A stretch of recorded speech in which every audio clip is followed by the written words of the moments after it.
Welcome to Hiwaraat. I am Safwan Masri, Dean of Georgetown University in Qatar, and I am proud to introduce the Hiwaraat podcast series.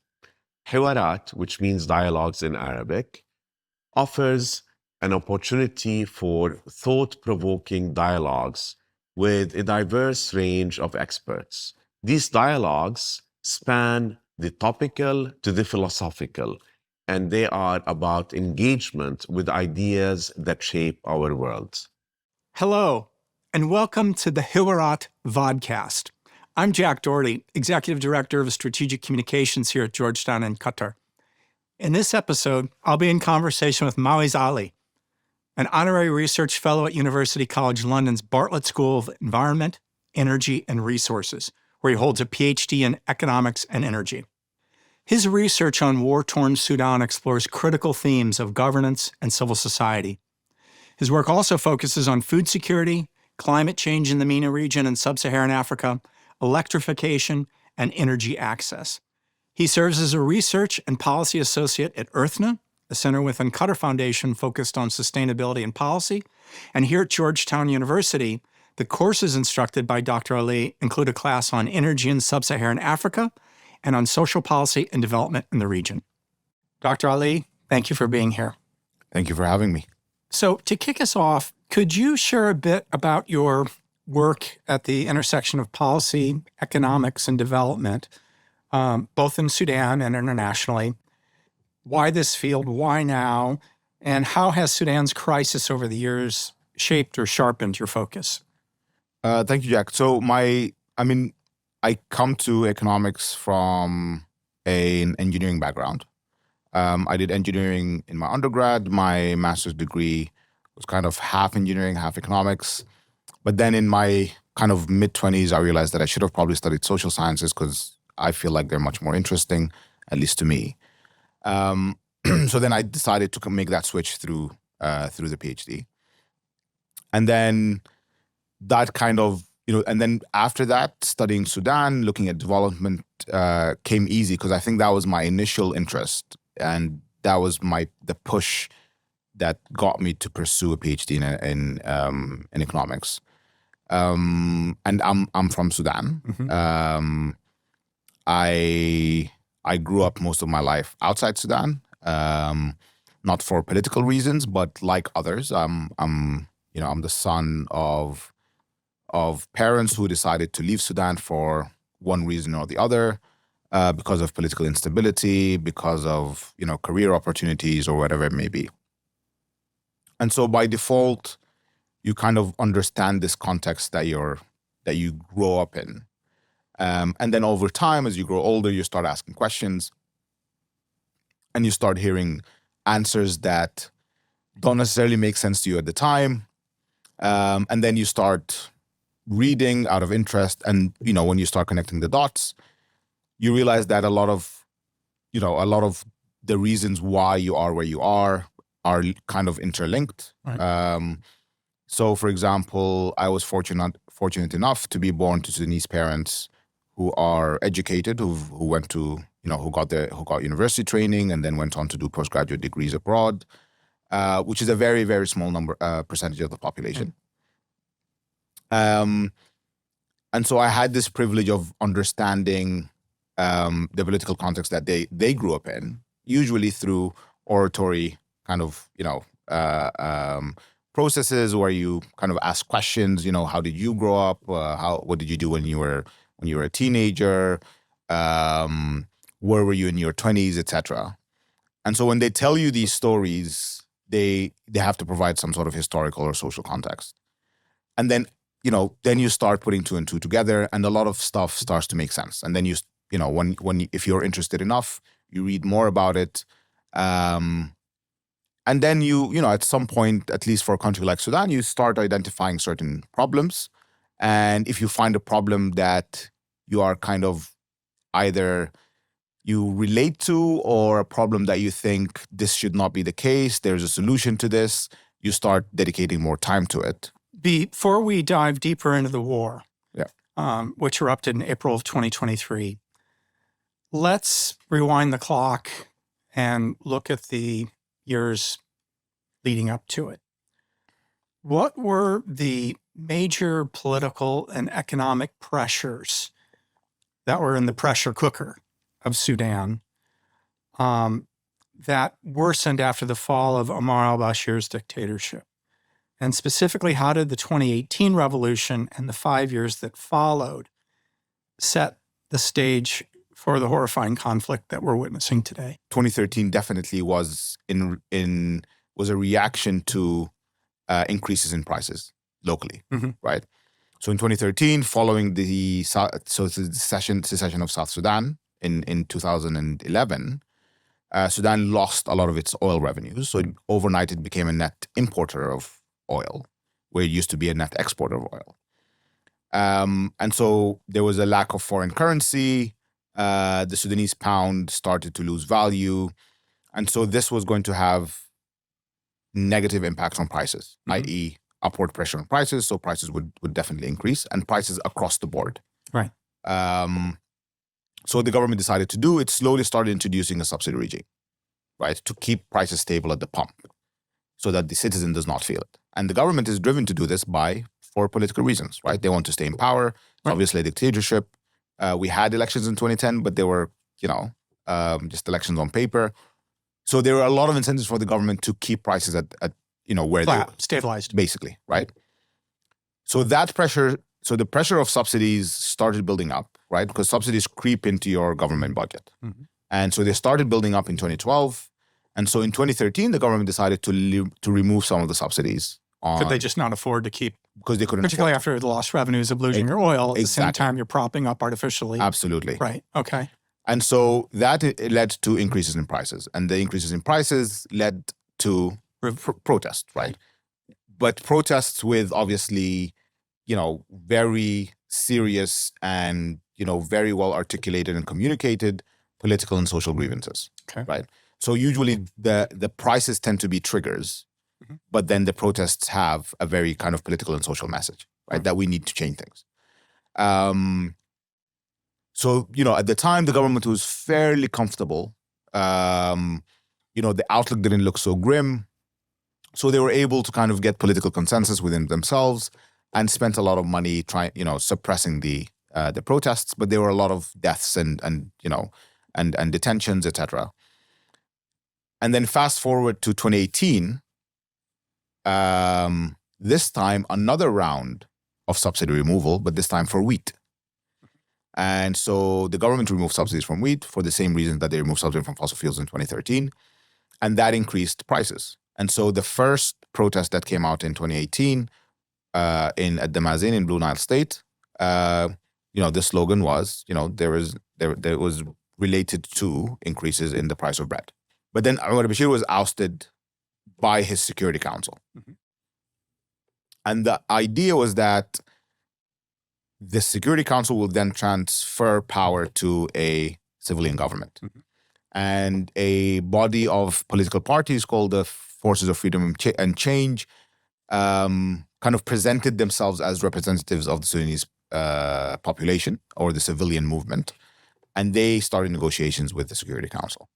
And these negotiations ultimately failed in June when the government decided that they will no longer want, the Security Council decided that they no longer want to engage in these discussions, and they attacked the sit-in that was outside the General Army headquarters. And then eventually they backed down because of local political pressure. Protests continued, and then there was pressure from the African Union and the UK and the US, etc. And then they decided to negotiate and accepted certain terms, and the civilian government was brought in. Right. In September 2019. So then the whole thing breaks open. And we have April 2023. And we're now 2 years and 2 months since it all started. And the war has been largely overlooked in the Western media. And because of that, there's a real knowledge vacuum in many parts of the world about what's really happening there. Some call it a civil war. and a fight for power between the RSF and the army. Others, a proxy war where multiple actors are silently pulling strings behind the scenes.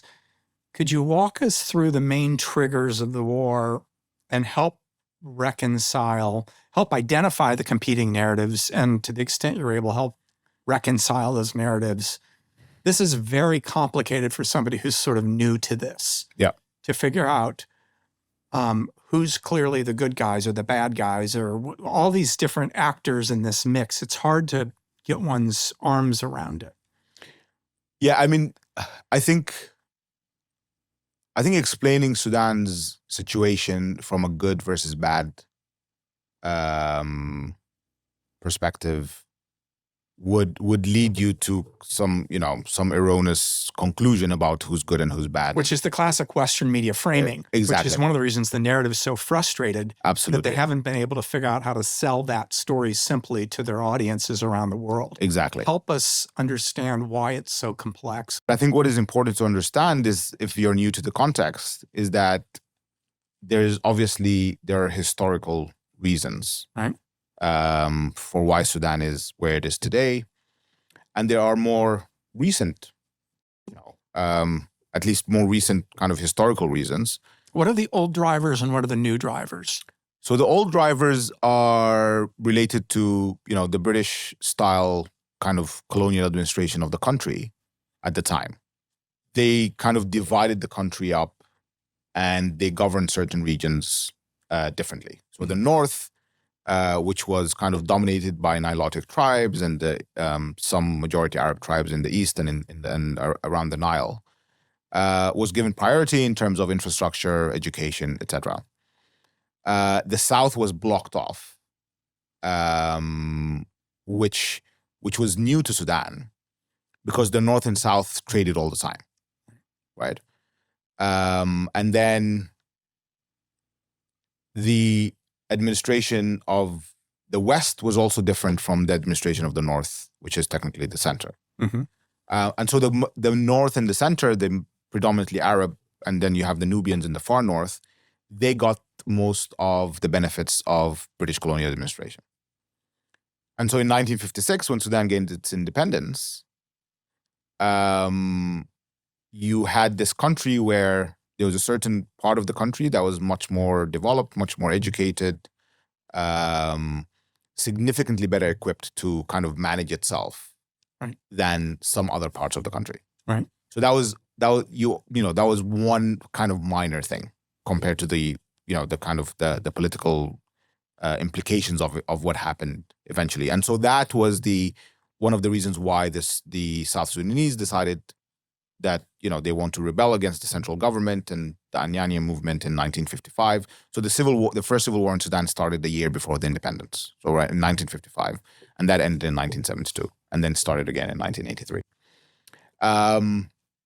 But that was one aspect, and then obviously the type of colonial administration, right? You set up these extractive practices that extract value from the rural areas, and they funnel them to urban areas, and then funnel them to port cities for export, which the British administrative government did a lot of, to feed kind of raw cotton to its factories in the north of England.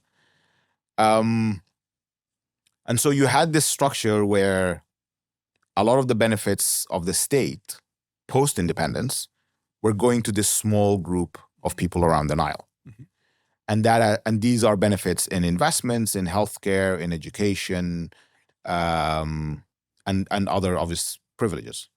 And then because of the history of the region in terms of when it comes to slave trade, etc., there was this kind of underlying racism, mm-hmm. right? And because Sudan has, Sudan's tribes are many, and they're varied. You have, people who consider themselves pure Arab to people who consider themselves pure African, and then everything in between. Right. But because the kind of relatively more Arab dominated the Nilotic central part of the both economically and politically, the more non-Arab tribes were kind of marginalized, whether right. Economically, politically, or even right. socially. Right. And so these are some of the underlying drivers. Right. But then each successive government made some sort of decision that tended to put Sudan in a much worse position, including the transitional government, which came into power after the revolution.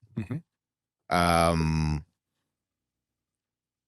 so not recognizing, so one major mistake that the transitional government did was that it was brought in to fix an ailing economy, to fix a state suffering from political capture by one party, to fix the impacts of having a military dictatorship for 30 plus years, right?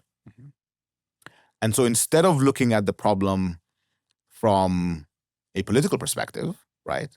Instead of thinking, wait, maybe that the economy is not doing well because there are political distortions.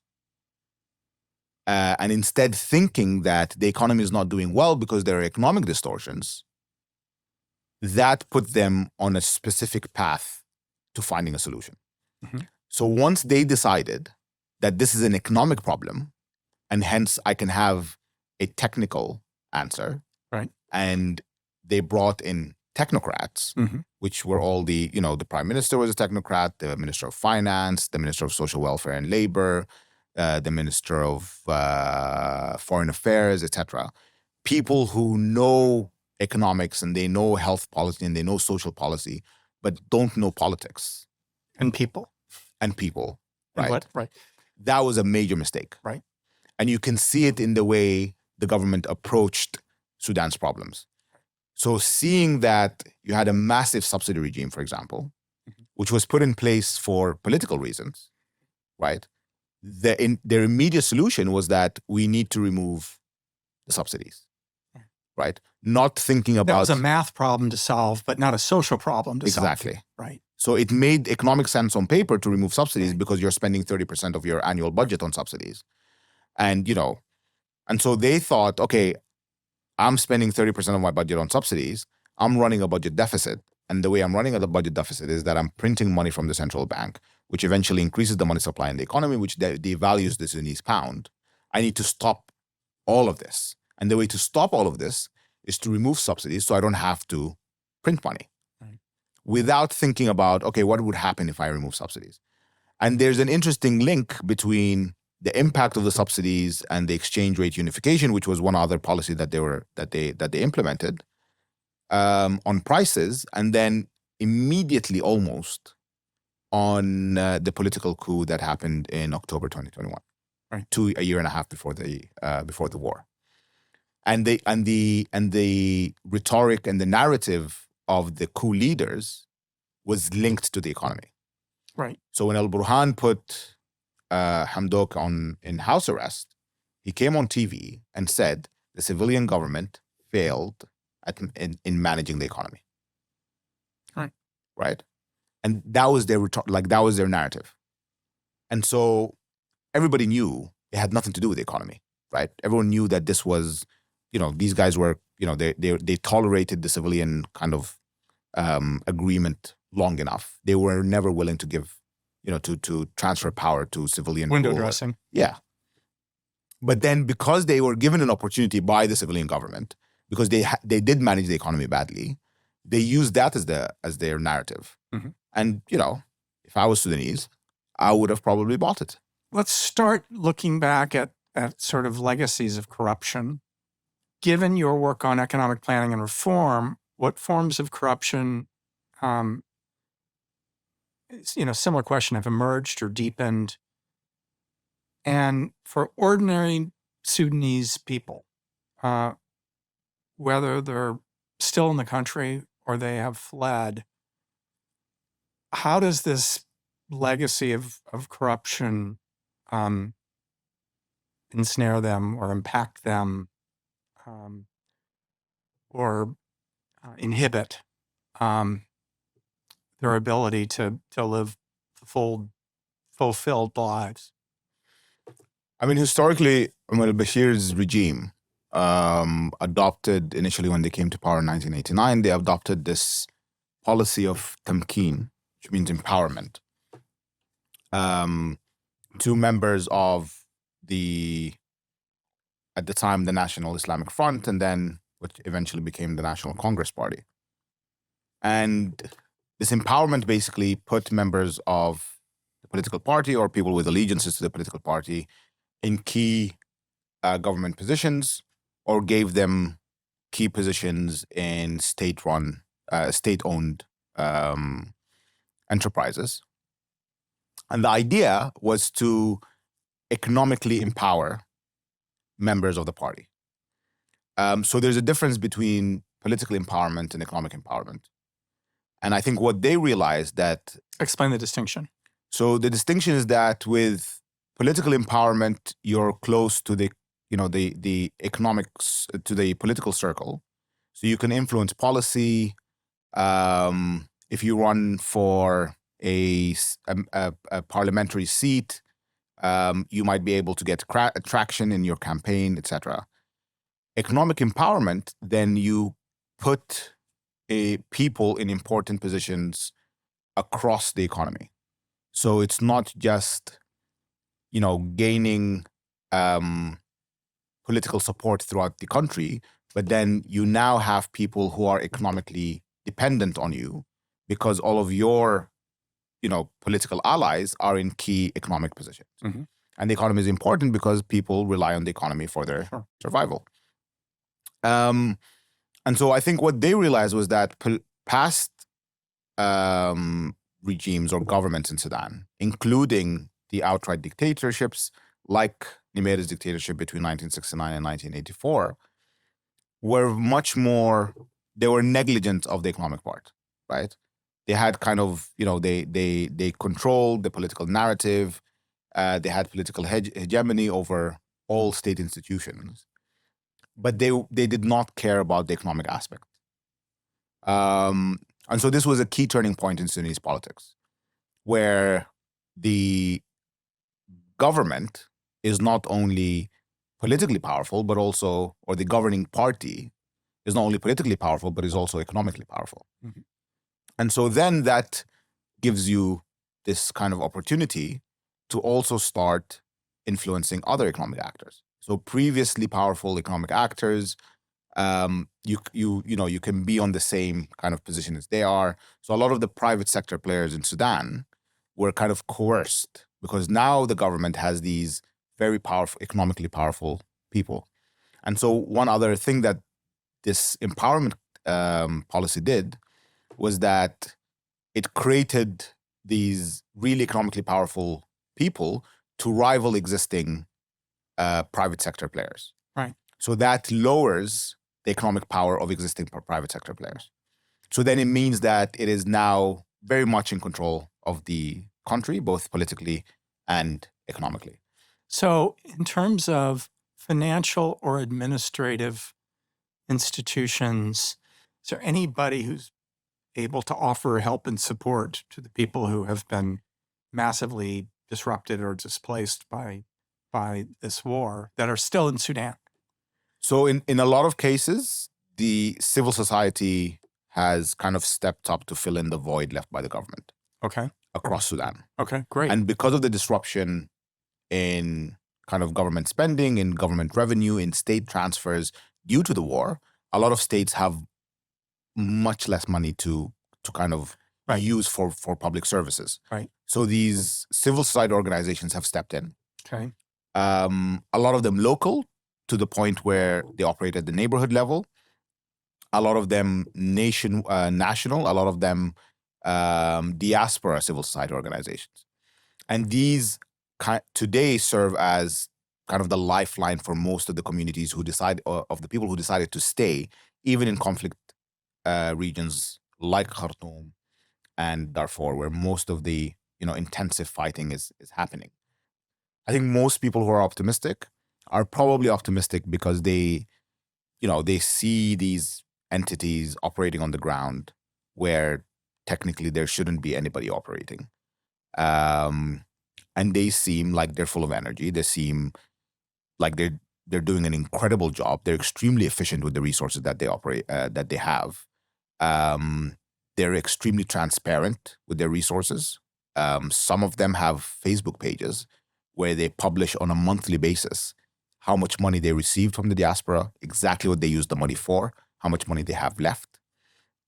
And so in parallel to the service provision, they're also building within the communities local governance structures that are much more democratic than what Sudan is used to, or what they are used to within their communities or cities or localities or states, or even the country as a whole. So you have these emergent kind of governance structures that are much more representative, much more local, much more transparent, and with the mandate of providing services. They're heavily reliant on donations or whoever is able to contribute. In a lot of cases, that is the international donor community. But in a lot of other cases, it's Sudanese people, Sudanese diaspora. And the interesting thing is that, and I didn't speak about this, but I think it's important to mention, is the role of the international community across a broad array of things that happen in Sudan. So now the role of the international community seems to be, at least at the level of service provision and social protection, and providing, health services and food, etc., has been to provide money for these local kind of civil society organizations. Because the international community does not have access. The INGOs do not have access, right? So the WFP cannot exist today in Khartoum, but these civil society organizations can. So the only way for you to contribute to some level of social protection or service provision is to give them money. But over the last 2 years, the international community has been kind of very reluctant to do that, because they said these guys are unlikely to meet our reporting requirements, right?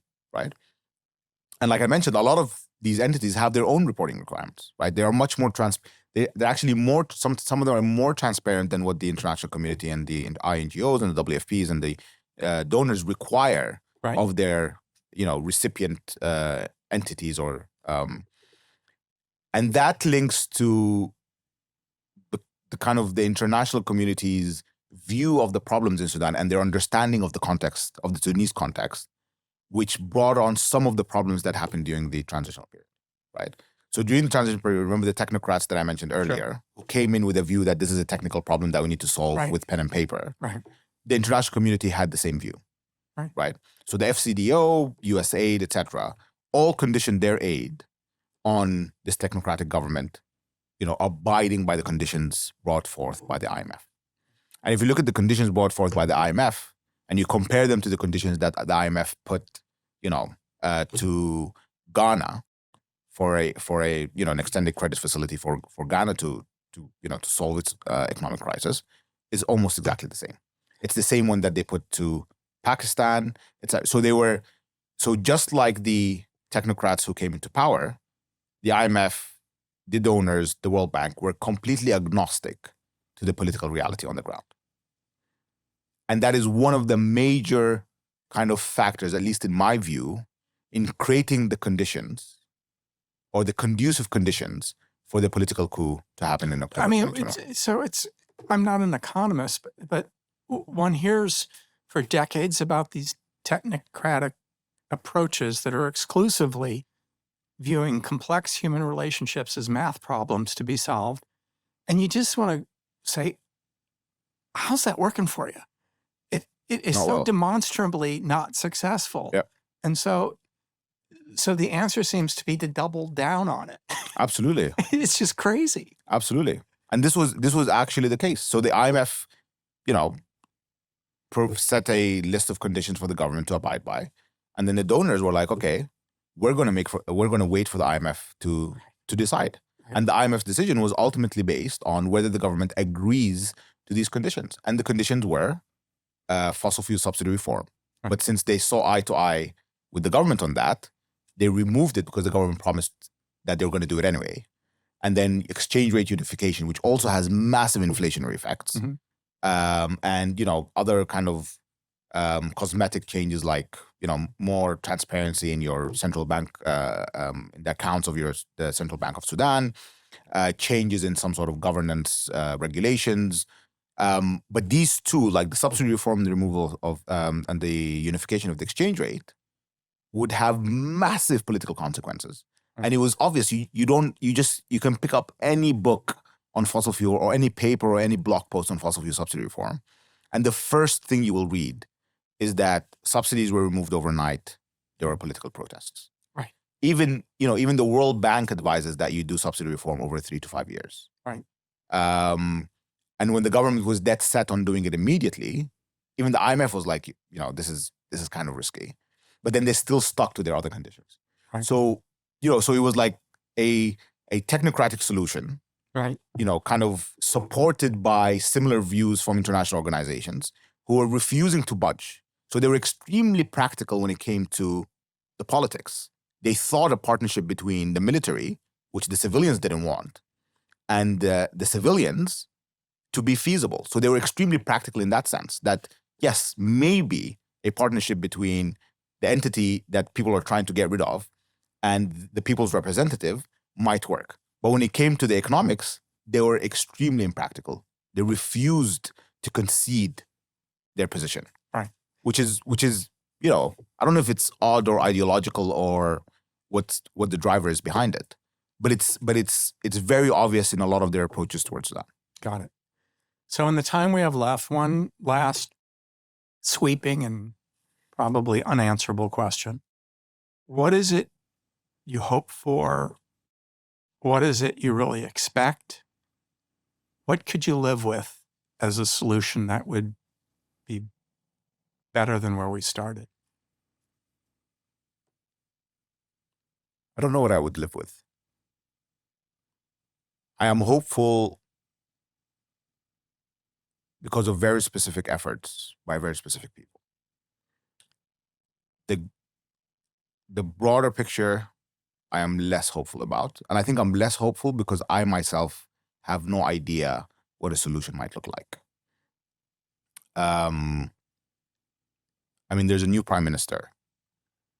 And that seems like a political move towards a specific goal. Very likely enforced or suggested by external parties. But it's insignificant in the grand scheme of things because the core structural problem that Sudan faces, which is the repetition of coups and military dictatorships, has not been addressed and may not be addressed by the appointment of a civilian government by the military dictatorship. I know we've talked about Sudan in detail today, but I think Sudan is an outcome of the failure of global structural issues, mainly related to trade, the structure of global financial institutions, capital flight out of developing countries with weak institutions. And so, some semblance of stability in Sudan, which we've had during Bashir's regime between 1989 to 2019 in Khartoum, right? But then there was a war in South Sudan, there was a war in Darfur, in Blue Nile State, in Kordofan, etc.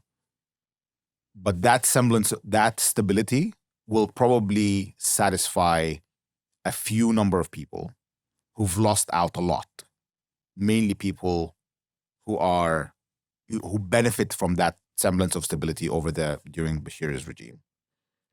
But for a lot of people in Sudan, especially at the margins, the war today is no different from what they've been experiencing since 1956.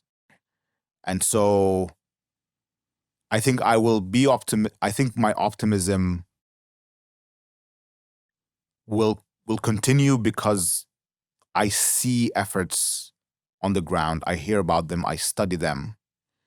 And I think we're making progress at the community level. But then, like I mentioned earlier, what happens when these efforts at the community level meet institutional barriers? What happens then? Right. And then how does that context change once you consider Sudan as part of a region or as part of a world that has significant structural distortions that are, that have been designed to benefit a specific group of countries at the expense of others, like Sudan and a lot of other countries in sub-Saharan Africa. Dr. Muise Ali, thank you. Thank you for having me. This was a really illuminating discussion. So thank you. Thank you. And thank you to all of our audience that tuned in for this episode of Hiwaraat. There's more where this came from. And we hope you'll join us. So stay curious, stay engaged, and come back and see us. This is Jack Doherty for Georgetown University in Qatar. Till we see each other again, keep the dialogues going.